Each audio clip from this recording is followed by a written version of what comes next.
ஒன்று பிளான் பண்ணால் அது ஒன்று நடக்கும்ல. மார்னிங் ஃப்ரிட்ஜை ஓப்பன் பண்ணதும் எனக்கு அப்படி தான் இருந்துச்சு. ஃப்ரிட்ஜ் லைன் கட்டாக இருந்துச்சு. உள்ளே பன்னீர் இருந்தனால சரி வீணாக போயிடும்ட்டு இன்றைக்கி மார்னிங் பிரேக்ஃபாஸ்ட்டுக்கு ஸோ பன்னீரும் அது கூட பொடி தோசையும் வச்சு பிரேக்ஃபாஸ்ட் வந்து ரெடி பண்ணிட்டேன். மதியம் லஞ்சுக்கு வந்து பாவக்காய் பொரியல், சாதமும் வடிச்சிட்டேன். குழம்பு என்ன வைக்கிறதுன்னு கொஞ்சம் கன்ஃபியூஸாக இருந்துச்சு.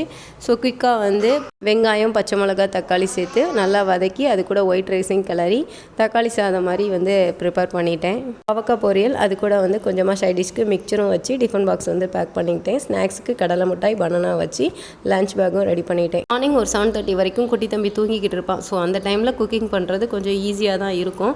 பட் இன்றைக்கி வந்து ஹஸ்பண்ட் வந்து ஒரு 7 o'clock டியூட்டி கிளம்பணும்னு சொல்லியிருந்தாங்க. குட்டி தம்பியும் சேர்ந்தே எழுந்திரிச்சிக்கிட்டான். ஸோ அவனை வச்சுக்கிட்டு இன்றைக்கி மார்னிங் குக் பண்ணுறது கொஞ்சம் கஷ்டமாக தான் இருந்துச்சு. பட் இருந்தாலும் டைமுக்கு முடிச்சாச்சு. சூர்யாவை ஸ்கூலில் ட்ராப் பண்ணிட்டு வந்ததுக்கப்புறமா டிவி ஆன் பண்ணிவிட்டு சாங்ஸும் கேட்டு நான் ரிலாக்ஸ் ஆகிட்டேன். ஸோ மார்னிங் வந்து கொஞ்சம் ஹெட்டிக்காகவே போணுச்சு. நாளைக்கு வேறு ஒரு வீடியோவில் பார்க்கலாம். See you, bye bye.